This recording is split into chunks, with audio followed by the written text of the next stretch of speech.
bagaimana kedudukan suatu masalah ya, dikaitkan dengan berbagai macam aspek yang mempengaruhi. Jadi dengan belajar mengenai konsep kausasi, seorang epidemiolog tidak akan menghadirkan faktor-faktor atau variabel-variabel yang sembarangan untuk dikaitkan dengan penyakit. Ya, kadang-kadang kita menemukan sebuah penelitian, sebuah kajian, sebuah riset epidemiologi tetapi lucu. Ya, misalnya begini, hubungan umur dan jenis kelamin dengan kejadian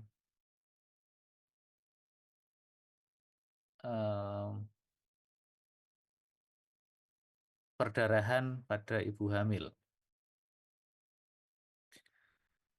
Apakah jenis kelamin mempengaruhi ini jelas salah ya, karena ibu hamil kok dipertanyakan jenis kelaminnya itu ya. Dan hubungan umur dan pendidikan ibu dengan kejadian preeklamsi atau dengan kejadian BBLR.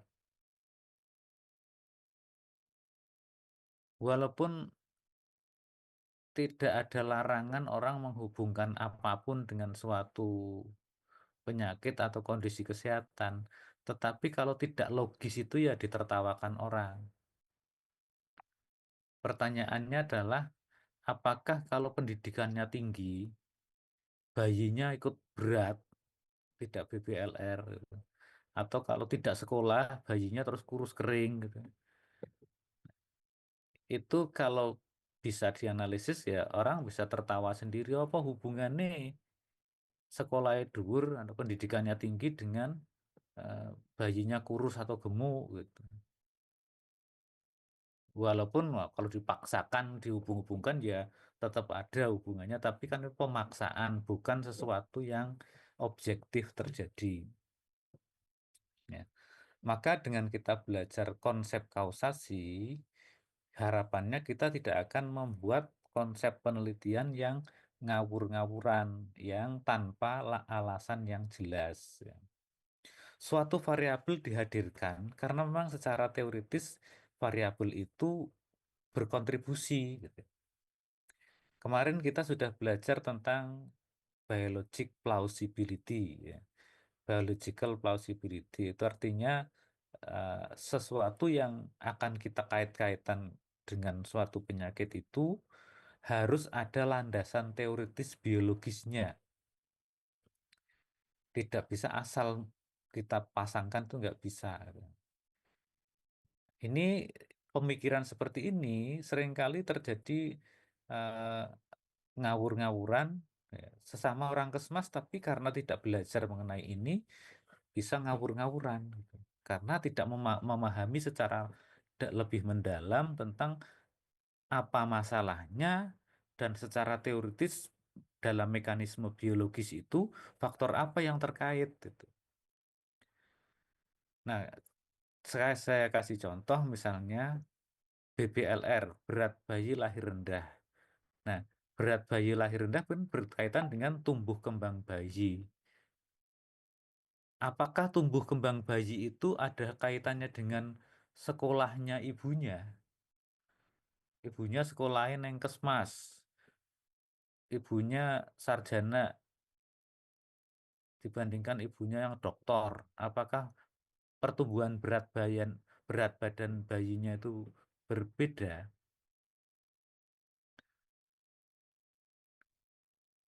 Nanti ada yang nyangkal. Loh kan kalau pendidikannya dokter pasti kan eh, bisa sekolah sampai dokter berarti kan punya biaya, Pak.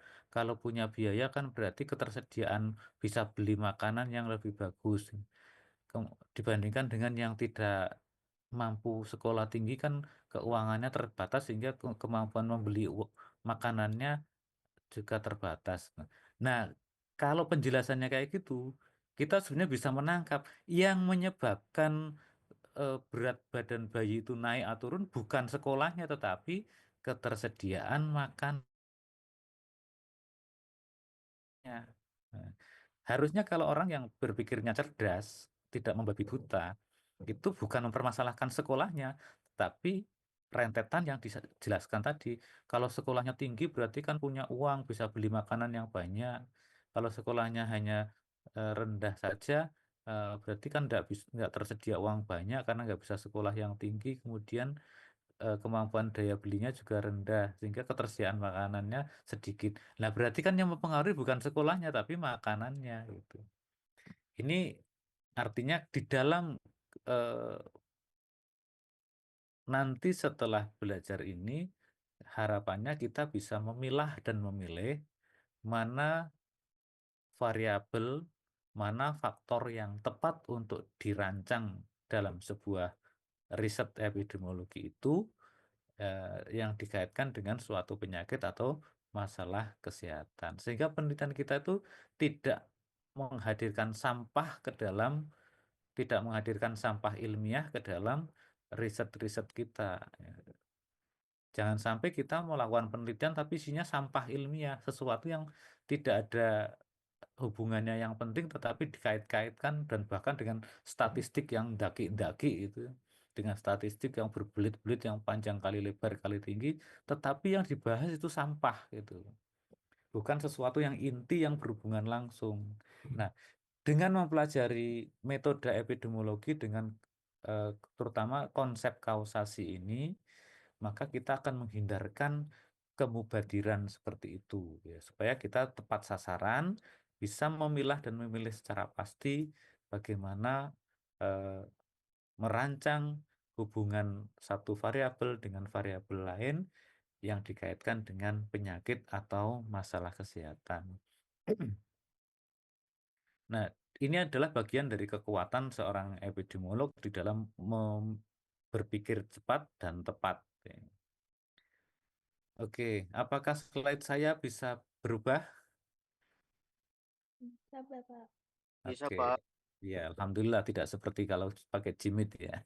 Jimit saya harus apa eh, klik satu-satu gitu ya. Nah, ini sebetulnya seperti yang kemarin sudah saya sampaikan tentang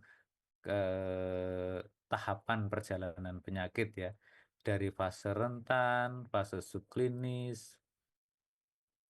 rentan, fase subklinis, fase klinis, dan fase terminal. Saya kira tidak usah saya ulangi lagi, sudah terlalu sering saya sampaikan itu ya. Intinya konsep kausasi itu tidak lepas dari proses perjalanan penyakit ini, dari tahapan perjalanan penyakit atau masalah kesehatan ini.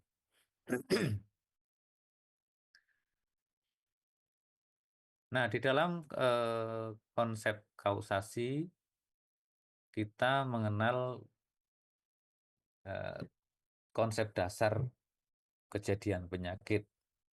Yang paling kuno adalah segitiga epidemiologi, bahwa penyakit itu merupakan interaksi antara host, agent, dan environment atau pejamu, penyebab, pejamu, dan lingkungan ya. Agent, host, dan environment ya. Yang kedua, web of causation, kemarin juga sudah saya singgung, hubungan sebab akibat yang kompleks yang membentuk jejaring hubungan sebab akibat. Yang ketiga adalah the wheel causation, ini yang konsep sebab akibat, konsep roda sebab akibat ya, ada yang bunderan itu.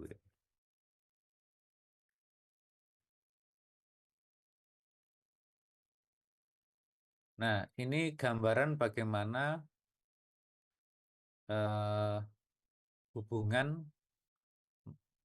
kita mengukur hubungan antara penyebab yang mungkin dan suatu akibat.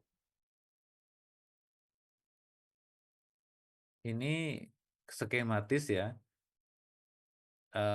hubungan yang diobservasi ya, keterkaitan yang diobservasi itu dapatkah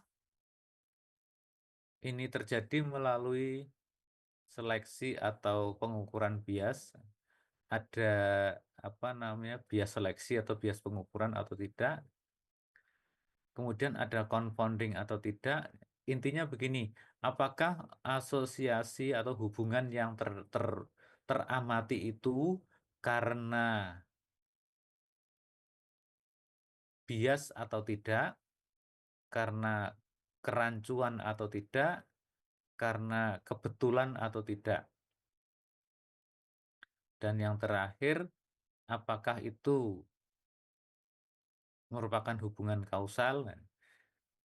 Jadi gambaran ini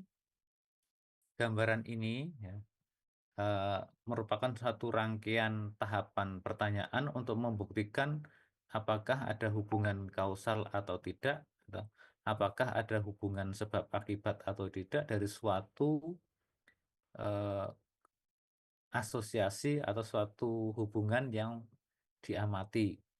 Pertama, apakah ada bias? Kalau jawabnya tidak, pertanyaan kedua adalah apakah ada confounding atau apakah ada kerancuan atau tidak? Jika tidak, apakah itu kebetulan atau tidak? Kalau tidak, maka apakah itu hubungan kausal? Maka ini bisa diterapkan panduan dan membuat keputusan. Jadi tahapan membuat keputusan apakah hubungan kausal atau tidak seperti ini. Pertama, ya saya ulang lagi, pertanyaan pertama adalah apakah hubungan itu mengandung bias atau tidak? Bias itu apa? Nanti kita pelajari pada tahap berikutnya ya. Kalau tidak ada bias, apakah ada kerancuan atau confounding? Oh tidak ada kerancuan, tidak ada rancu. Kalau tidak ada rancu, apakah itu kebetulan atau tidak? Bukan kebetulan, ini karena suatu pola ya. Kalau suatu pola, apakah ada hubungan sebab akibat atau tidak? Nah, ini kalau asosiasinya bermakna berarti ada sebab akibat. Kalau tidak bermakna ya dianggap tidak ada hubungan sebab akibat. Oke, keputusan tentang hubungan sebab akibat ini pertama dari hubungan statistik, asosiasi statistik. Bisa karena sekedar artefak. Artefak itu ya perca-perca yang tidak jelas polanya, atau hubungannya tidak langsung, ataukah hubungan kausal, atau kalau hubungan kausal itu berarti merupakan faktor etiologis. Artinya begini, kalau kita itu sedang mempelajari ini, kita sedang menguatkan, sedang meneguhkan eh, kemampuan kita untuk bisa merangkai atau merancang suatu pola hubungan antara suatu faktor dengan suatu penyakit itu yang tadi terbebas dari bias. Bias itu salah penaksiran, salah persepsi kalau orang-orang promkesnya itu ya. Kemudian kalau tidak salah tafsiran, eh, apakah ada kerancuan? Kerancuan itu kacau karena ada faktor lain yang mengganggu. Oh, kalau tidak ada bias, tidak ada faktor lain yang mengganggu, apakah itu terjadi kebetulan atau tidak? Kebetulan itu ya sesuatu yang tidak tidak diduga-duga tiba-tiba muncul seperti itu. Kebetulan atau tidak? Kalau tidak kebetulan berarti hubungannya adalah hubungan kausal. Kalau hubungan kausal itu bisa mengarah kepada faktor etiologis. faktor etiologis itu faktor penyebab yang kuat. Nah, sehingga ketika kita bisa menghasilkan suatu faktor yang kita kaji itu sebagai faktor yang bersifat etiologis, maka ketika faktor tersebut diintervensi, maka penyakitnya akan menjadi hilang atau bisa teratasi. Contoh, ketika asupan zat gizi atau intake ya, intake itu asupan seberapa banyak atau seberapa bagus zat gizi yang dikonsumsi itu menjadi penentu BBLR atau tidak, maka kalau kita kemudian bisa menghasilkan keputusan menghasilkan kesimpulan dari sebuah penelitian bahwa BBLR di suatu wilayah itu faktor yang paling berpengaruh adalah eh, frekuensi atau pola makan yang kurang bergizi. Nah, kalau itu ketemu seperti itu, secara secara meyakinkan ketemu seperti itu untuk suatu wilayah, maka solusinya apa? Sebagai epidemiolog, apa sarannya? Ya ini berarti harus mengintervensi melalui makanan yang bergizi, karena mereka kebanyakan makannya tidak cukup bergizi, sehingga perlu kita eh, intervensi dengan makanan yang bergizi. Nah, itu menjadikan keputusan seorang epidemiolog itu menjadi lebih tepat. Kemudian yang kedua tentang artifact association atau asosiasi yang bersifat artifak.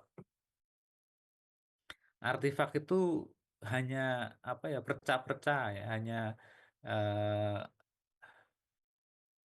suatu, kalau di dalam orang laboratorium itu di mikroskop itu ada pengotor-pengotor itu untuk bisa melihat objek dengan baik, ternyata banyak artefak atau debris atau pengotor-pengotor yang mengganggu.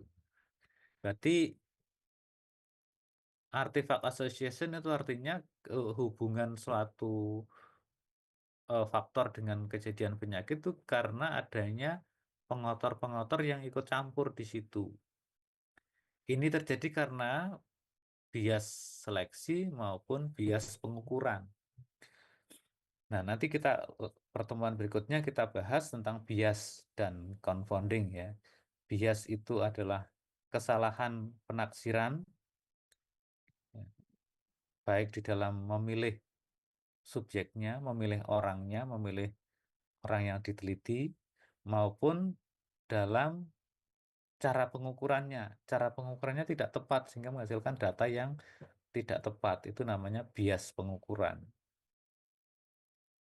Atau karena indirect association, suatu asosiasi atau hubungan yang tidak langsung. Suatu faktor A, misalnya faktor A berhubungan dengan C, tetapi harus melalui faktor B. Kalau B-nya dihilangkan, nggak kelihatan hubungannya.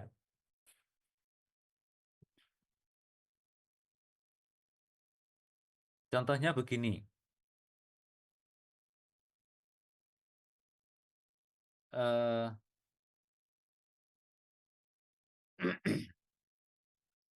hubungan antara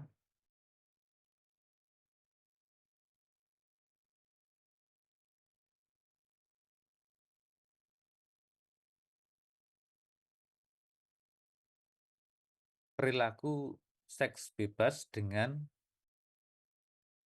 kejadian kehamilan tidak diinginkan.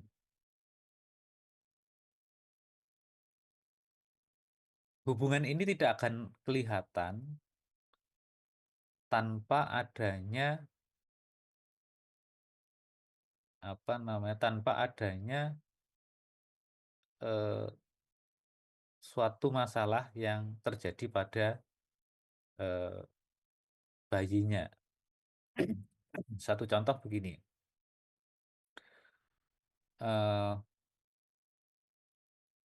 ada apa namanya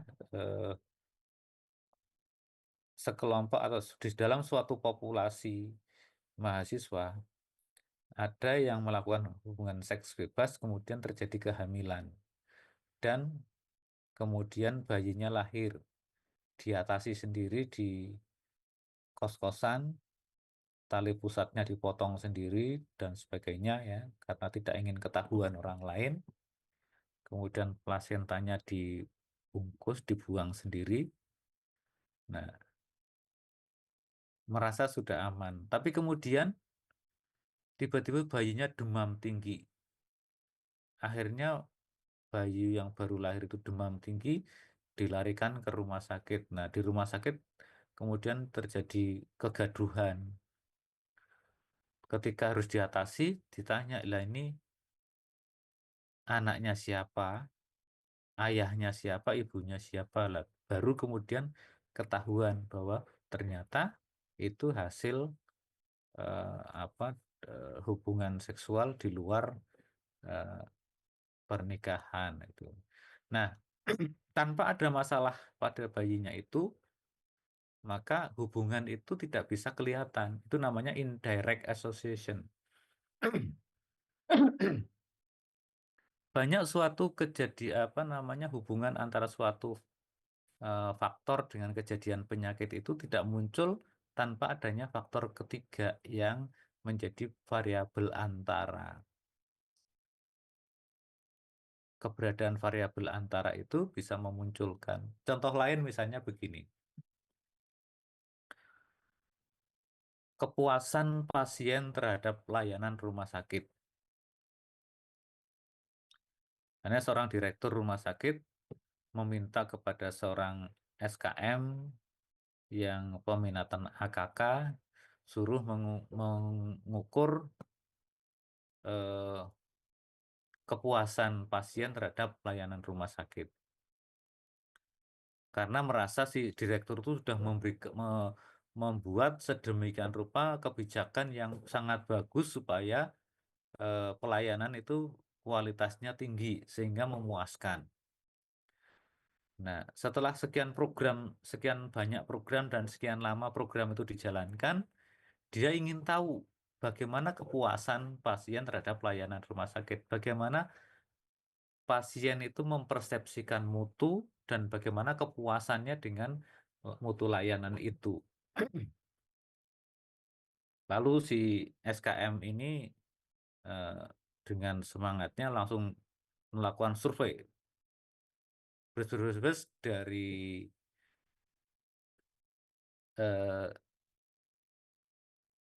1.000 pasien per bulan, diambil 300 bagi responden. Lalu dianalisis dan dilaporkan, Pak, ternyata tidak ada hubungan yang signifikan antara eh, apa eh,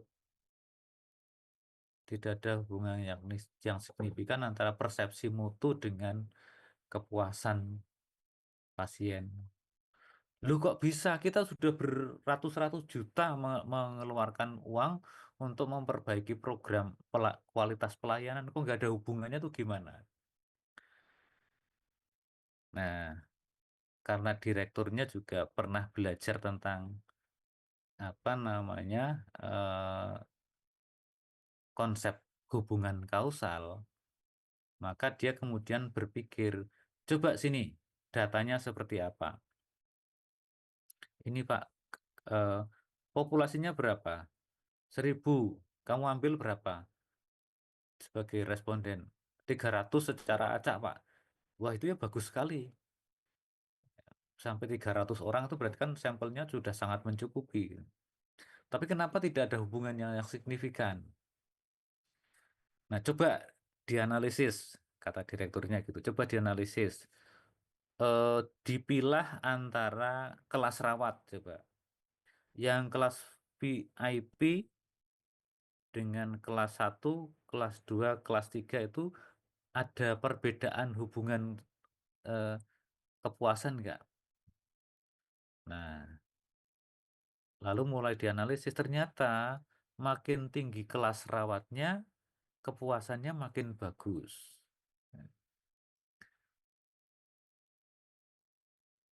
Ternyata masing-masing itu ada perbedaannya. Kemudian coba lagi dianalisis, yang pasiennya pulang sembuh, pasiennya meninggal, dengan yang pasiennya rujuk dan pulang paksa itu ada bedanya enggak? Oh, ternyata yang pulang sembuh itu sangat puas dengan layanan. Yang paling tidak puas itu yang pulang meninggal. Nah, itu artinya apa? Hubungan itu tidak langsung, ada variabel antara. Nah, ini seringkali tidak hanya pada mahasiswa yang sedang berlatih. Kalau mahasiswa kan masih berlatih melakukan kajian ya. Tapi mereka-mereka yang sudah selesai jadi mahasiswa seringkali melakukan kajian kesehatan atau riset kesehatan itu menghubungkan suatu faktor yang jauh hubungannya. Faktor yang hubungannya sangat jauh dihubungkan. Nah, di tengah-tengahnya itu misalnya hubungan antara pendidikan dengan kejadian BBLR tadi. Kalau kita paksakan, ini ya ada hubungannya, tetapi kalau mau diambil itu hubungannya langsung atau tidak langsung, itu menjadi jauh sekali. Gitu. Antara pendidikan, apa hubungannya pendidikan dengan BBLR? Kita harus ngurut, BBLR itu karena apa? BBLR itu berarti pertumbuhan janin yang kurang. Loh, kenapa tumbuhnya kurang? Apakah ada gangguan kehamilan? Apakah ada eh, gangguan asupan gizi? Nah, kenapa terjadi gangguan kehamilan? Kenapa terjadi gangguan asupan gizi? Terjadi kegangguan asupan gizi karena pola makannya tidak bagus. Kenapa pola makannya tidak bagus? Pertama, tidak paham tentang pemilihan jenis makanan. Kenapa tidak paham? Eh, pada umumnya tidak sekolahnya rendah. Nah, itu baru urutannya panjang sekali jauh. Gitu. Kadang-kadang dipotong yang tengah-tengah, variabel tengah-tengah ini tidak dihiraukan, hanya diambil ujung sana, ujung yang kiri dengan ujung yang kanan, itu jauh sekali, lalu dihubungkan. Kalau kemudian tidak ketemu hubungannya, ya wajar karena jaraknya jauh sekali. Nah, inilah yang perlu kita luruskan secara ilmu epidemiologi, itu harus diluruskan pola-pola berpikir, kerangka berpikir seperti itu supaya bisa menghasilkan sebuah penelitian yang tidak merupakan sampah ilmiah. Sebetulnya sebetulnya tidak akan menjadi sampah ilmiah jika bisa menjelaskan secara urut kenapa tingkat pendidikan itu berpengaruh terhadap kejadian BBLR. Tetapi ceritanya jadi panjang sekali. Menghubung-hubungkannya menjadi panjang sekali. Kerangka konsep hubungannya menjadi sangat kompleks, sangat rumit. Sangat-sangat banyak variabel yang diperhitungkan. Itu yang kadang-kadang tidak disadari oleh apa namanya para peneliti, apalagi membimbing para penelitinya yang masih belum on, belum klop di dalam memahami, membimbing mahasiswa yang baru belajar. Ini terjadi tidak hanya di kita, terjadi di seluruh Indonesia, bahkan mungkin juga di mana-mana seringkali terjadi seperti ini. Ya, makanya mari kita secara pelan-pelan memahami secara lebih dalam tentang konsep hubungan kausal dengan benar.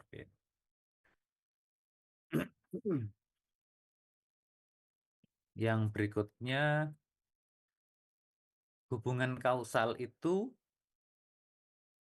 melibatkan faktor-faktor yang penting atau faktor-faktor yang diperlukan, necessary factors, atau faktor-faktor yang mencukupi. sufficient factor. Jadi harus merupakan faktor yang penting dan harus merupakan faktor yang diperlukan atau mencukupi atau diperlukan di situ. Kalau faktor itu terlalu jauh, itu insufficient factor namanya itu. Terlalu jauh hubungannya. Susah untuk menghubungkan sesuatu yang jauh. Yang dekat aja belum tentu bisa berhubungan dengan baik, apalagi yang jauh. Contoh dengan postulat Koch. Robert Koch ini si penemu Basil TBC. Dia memiliki postulat atau rumusan. Untuk penyakit menular, communicable disease itu, mikroorganisme untuk penyakit menular, keberadaan mikroorganisme merupakan faktor yang diperlukan. Tanpa ada mikroorganisme, penyakit menular tidak akan terjadi. Sedangkan untuk penyakit tidak menular, tidak ada faktor yang diperlukan dan faktor yang mencukupi. Dengan demikian, kedudukan faktor yang diperlukan atau necessary factor ini merupakan prekondisi suatu penyakit, kondisi awal, kondisi yang mendahului ya, terhadap terjadinya penyakit menular. Penyakit menular kalau tidak orang tidak misalnya gini contohnya demam berdarah. Orang tidak akan kena demam berdarah tanpa terinfeksi oleh virus dengue. Walaupun terinfeksi virus dengue belum tentu juga terjadi demam berdarah gitu. Apalagi tidak kena, wong kena saja belum tentu gitu. Maka harus untuk terjadi demam berdarah harus terinfeksi oleh virus dengue. Ini yang disebut sebagai necessary factor.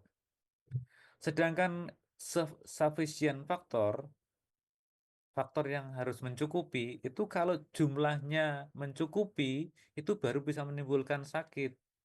Contohnya gini, infeksi TBC itu harus untuk terkena TBC itu seseorang harus terinfeksi Mycobacterium tuberculosis. Tetapi terinfeksi Mycobacterium tuberculosis itu tidak selalu menjadi TBC kalau terinfeksinya hanya sedikit. Karena Basil TBC itu akan menimbulkan sakit jika dosis infeksinya itu mencapai 10 pangkat 7 atau 10 juta. 10 juta bakteri menginfeksi baru menimbulkan sakit. Kalau kurang dari itu, tidak bisa. Itu namanya sufficient faktor. Faktor yang harus banyak baru menimbulkan masalah.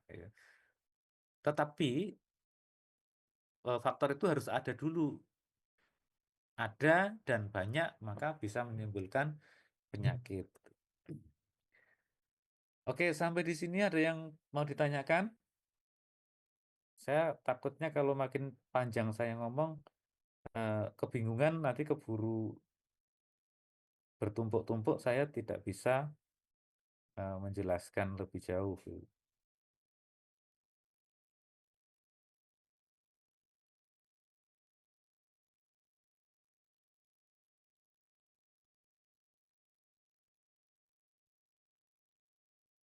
Ada yang mau komentar atau bertanya dulu? Silakan kalau ada, supaya tidak kebingungan.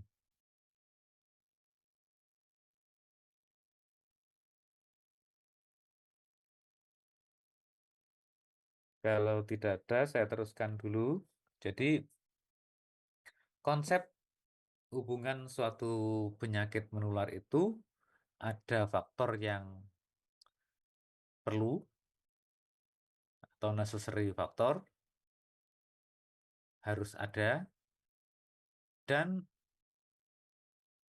keberadaannya itu harus cukup. atau harus sufficient. Maka ketika ada dan sufficient, ada dan cukup, maka akan menjadi suatu penyakit. Nah, ini kemarin sudah kita sama-sama pelajari ya tentang rumusan kriteria hubungan kausal menurut Sir Austin Bradford Hill. Ada 9 ya, untuk S1 biasanya 9 macam kriteria kausasi menurut Bradford Hill. Kalau nanti S2 bisa sampai 27 yang harus diperhitungkan ya. Kalau S3 bisa sampai 56 untuk bisa menjelaskan hubungan kausal ya. Maka inilah kriteria yang harus digunakan. Pertama, ada konsistensi hubungan. Secara statistik itu hubungannya konsisten. Diteliti di sini seperti ini, diteliti di tempat lain, ya konsisten hasilnya seperti itu. Yang kedua, kuatnya hubungan. Makin kuat korelasinya, berarti makin mengarah kepada hubungan kausal. Yang ketiga, hubungannya spesifik, tidak sembarang. Spesifik itu artinya apa? Suatu faktor berkaitan dengan faktor tertentu. Tidak bisa, faktor ini tidak bisa sembarang penyakit itu eh, apa namanya bisa terjadi. Contohnya begini, yang hubungannya spesifik tadi, tuberkulosis itu harus ada Mycobacterium tuberculosis. Demam berdarah harus ada virus dengue. Em, Demam tifoid harus ada Salmonella typhi.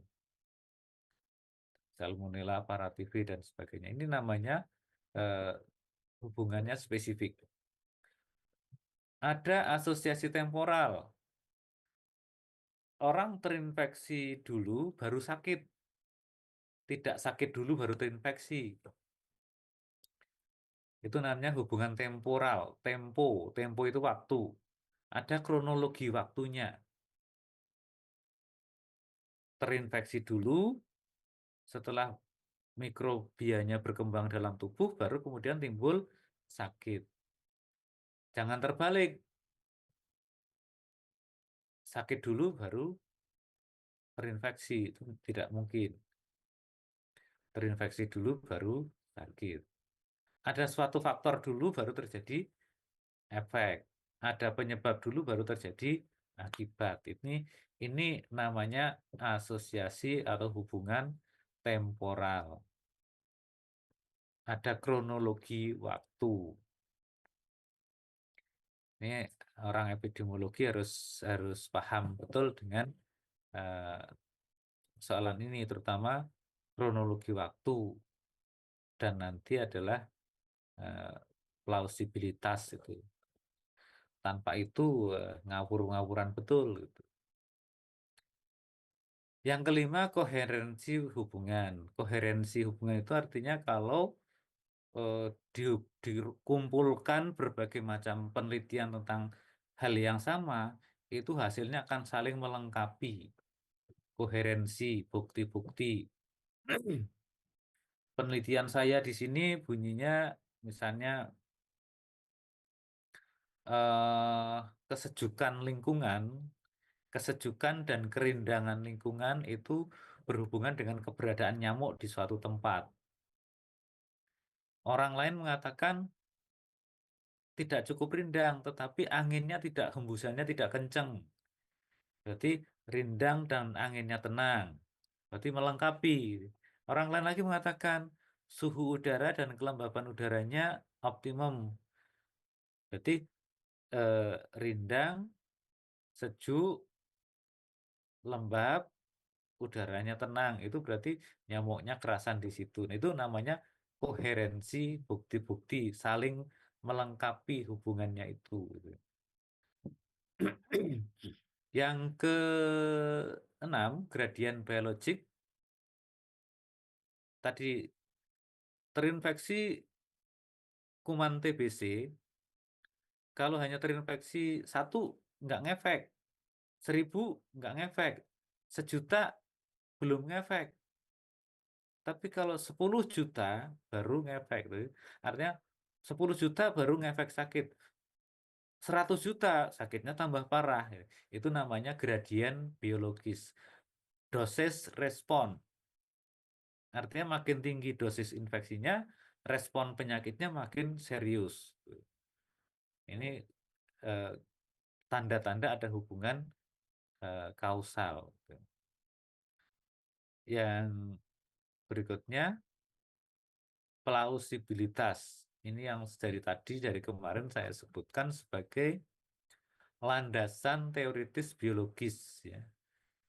Suatu hubungan antara suatu faktor dengan penyakit itu harus ada landasan logikanya secara biologis.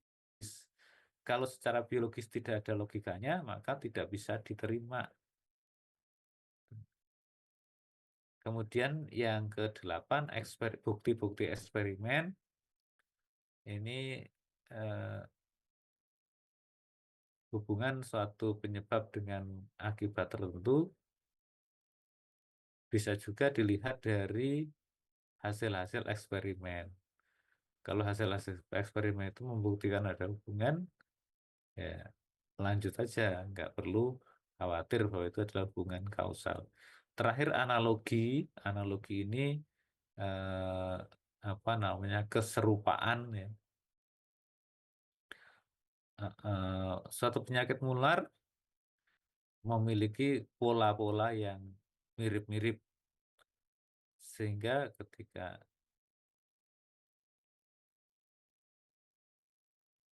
suatu faktor itu dikaitkan dengan penyakit maka sedangkan penyakitnya itu jarang maka kita bisa menggunakan analogi dengan penyakit-penyakit yang serupa. Faktornya kira-kira apa saja, Bu? Prosesnya seperti apa? Faktor-faktor yang dianalogikan, diserupakan itu adalah yang kekerabatannya dekat. Misalnya, virus dengue dengan virus chikungunya itu satu keluarga yang dekat. Maka bagaimana eh, karakteristik infeksi virus dengue ada kemungkinan memiliki kemiripan yang tinggi dengan eh, virus chikungunya, sehingga eh, itu merupakan eh, bisa dianalogikan di mana di situ ada virus dengue, di situ pula bisa terjadi eh,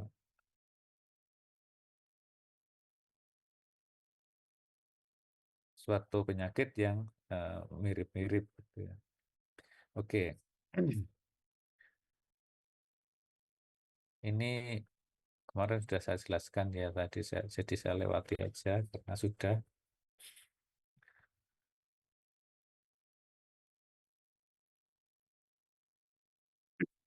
Nah, kalau tadi kriterianya menggunakan kriteria Sir Austin Bradford Hill, ini ada kriteria kausasi menurut Alfred Albert Albert Ivan. Pertama, kriterianya prevalensinya tinggi pada orang yang terekspos. Pada orang yang terpapar yang sakit itu banyak gitu ya. Kemudian ekspos pada umumnya pada penderita. Insidensi penyakit seharusnya lebih tinggi.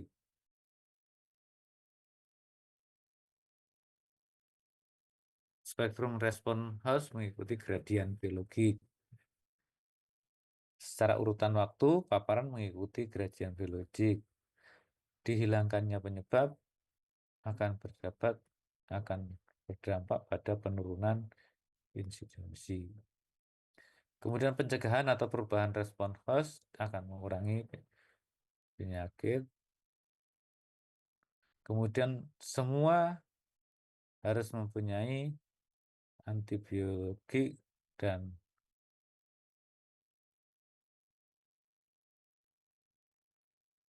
Apa ini?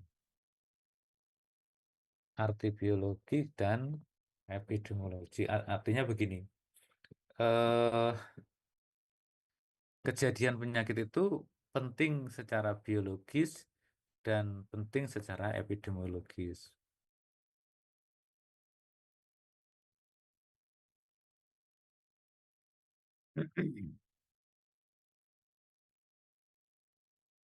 Ini kriteria kausasi dan elemen imunologi. Hubungan sebab akibat dan elemen imunologi. Jadi suatu hubungan sebab akibat karena landasannya harus eh, logika biologis yang kuat atau eh, biologic plausibility yang kuat, maka antibodi ikut berperan di dalamnya. Antibodi terhadap agen tidak ditemukan sebelum terjadinya penyakit. Maksudnya gini, sebelum seseorang sakit, antibodi tubuhnya itu tidak ada antibodi untuk eh, si agen penyebab penyakit itu. Misalnya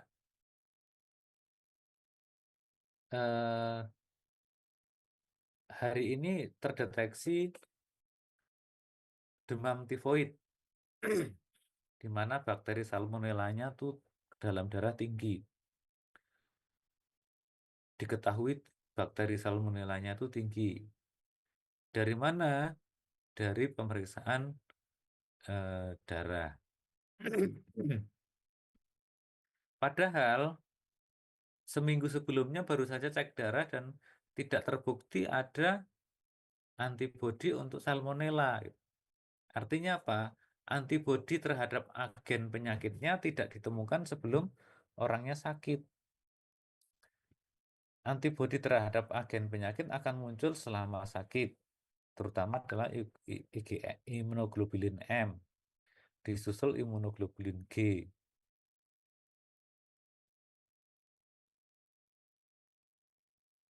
Kemudian adanya antibodi terhadap agen menunjukkan imunitas, ya.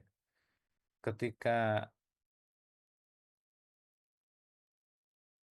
eh, deteksi pada darah kita itu ada antibodi terhadap suatu agen penyakit tertentu, terhadap suatu mikrobia tertentu, itu menunjukkan bahwa kita itu sudah terinduksi sistem imunnya, sudah terangsang sistem imunnya, ya.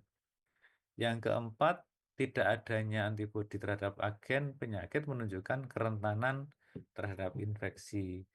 Namun jika bibit penyakitnya ada, tetapi antibodi kita tidak muncul, itu berarti kita tuh rentan.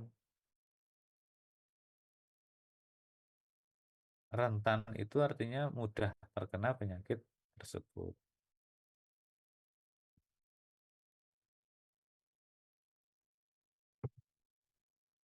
Masih terkait dengan eh,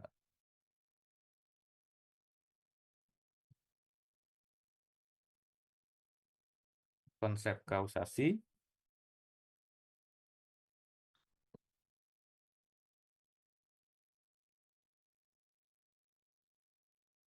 kerangka kerja untuk interpretasi terhadap kajian epidemiologis. Apakah ada asosiasi statistik yang valid? Apakah statistiknya valid, hasil statistiknya valid? Ini seperti tadi, skema tadi. Eh, Jika kita menghasilkan uji statistik, maka kita mempertanyakan seperti ini. Apakah hubungannya karena peluang, eh, karena apa namanya kebetulan, ataukah hubungan itu karena adanya bias, dan yang ketiga apakah hubungan itu terjadi karena adanya kerancuan.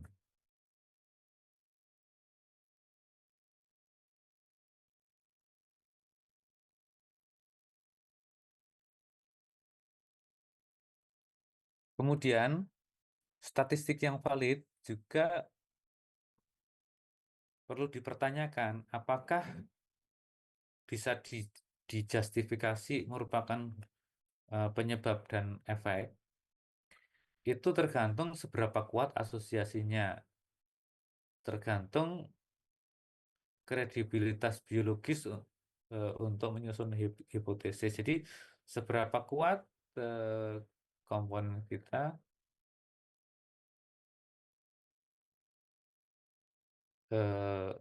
komponen-komponen biologis yang digunakan sebagai parameter itu seberapa lengkap sehingga bisa diukur. Apakah penelitiannya konsisten dengan penelitian yang lain? Nah, ini perlu dicek bersama-sama. Kita membentuk grup di dalam eh, dalam populasi kesemas ini untuk melihat apakah eh, suatu hubungan itu hubungan yang sebab akibat atau karena kebetulan atau karena faktor lain. Apakah konsisten dengan studi lain, itu berarti dicocokkan dengan berbagai macam studi yang lainnya. Apakah urutan waktu sesuai, hubungan temporalnya bagaimana?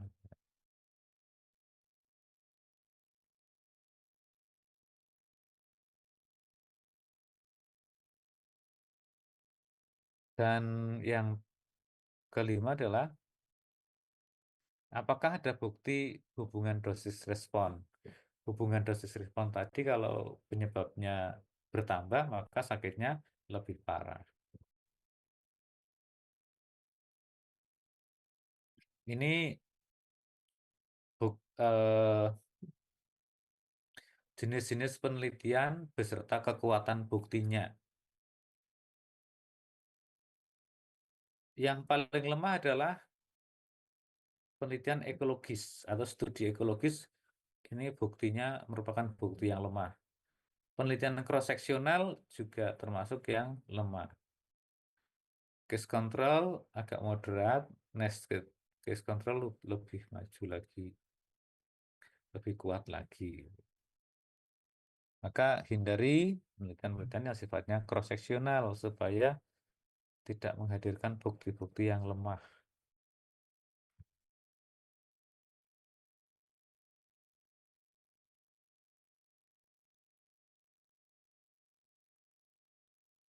Ini contoh bentuk hubungan jejaring sebab akibat yang bersifat kompleks ya.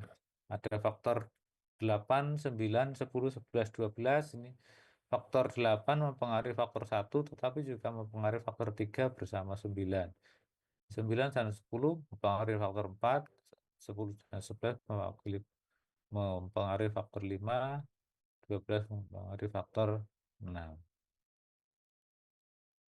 Ini merupakan hubungan yang kompleks ya. Menurut model ini, suatu penyakit tidak akan tergantung pada satu penyebab saja, melainkan merupakan serangkaian proses yang kompleks.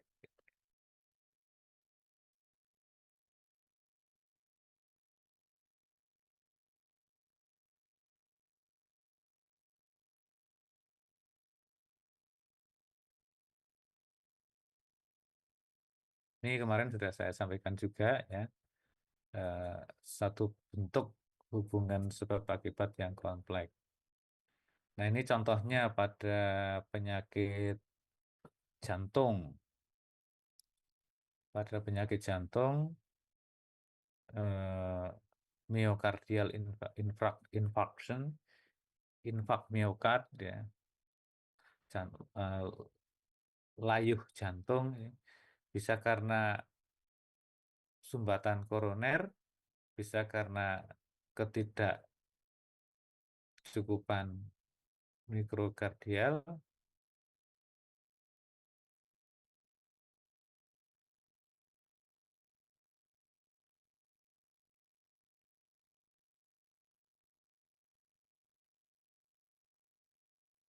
jadi makin kompleks seperti ini gambarannya itu Berarti penguasaan materinya makin bagus. Ini juga gambaran eh, hubungan sebab akibat yang kompleks, tapi tidak ditata dalam bentuk skematis, ya. Sehingga agak-agak membingungkan juga. Ini juga,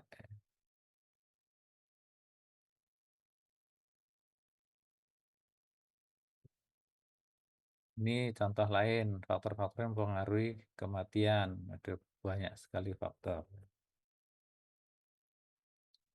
Ini faktor yang mempengaruhi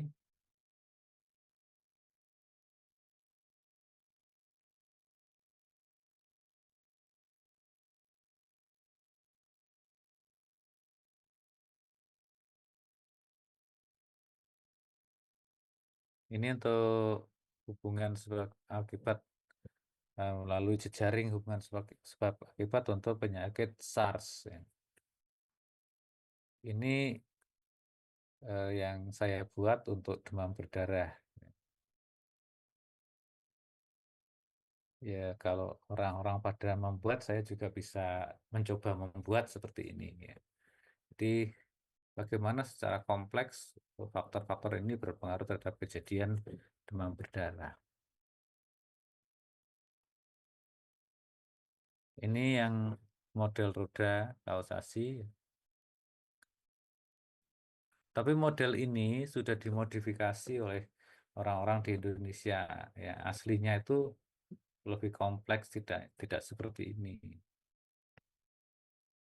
Kalau seperti ini kita tidak bisa menggambarkan bagaimana hubungan satu dengan yang lain.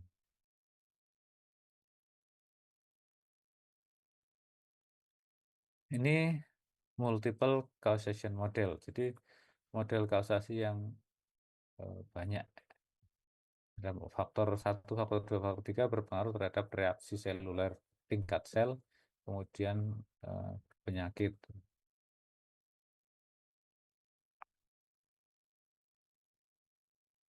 Ini penyebab kolera.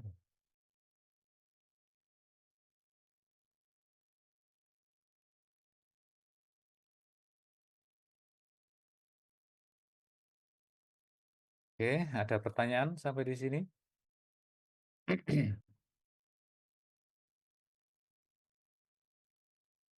Kalau tidak ada, tadi ada yang belum presensi, ya. Iya Pak.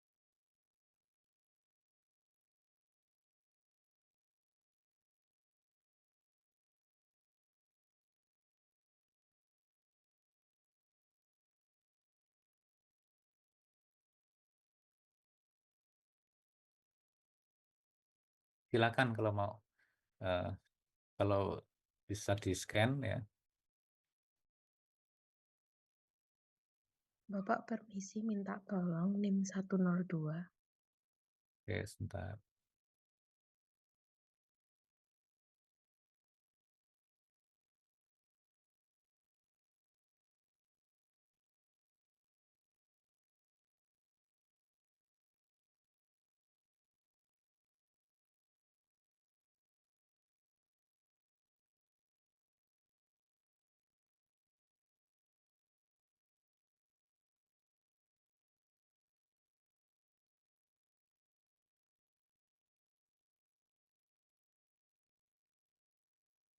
Ada lagi yang belum bisa?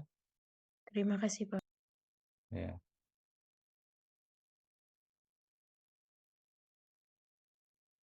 Oke, baik. Kalau tidak ada, saya cukupkan. Saya tambah sedikit dengan eh,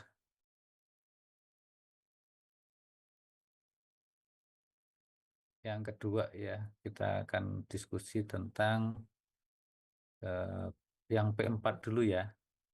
Yang penyelidikan wabah nanti kita cari waktu lagi, ya. Saya akan sampaikan terkait dengan program pencegahan dan pengendalian penyakit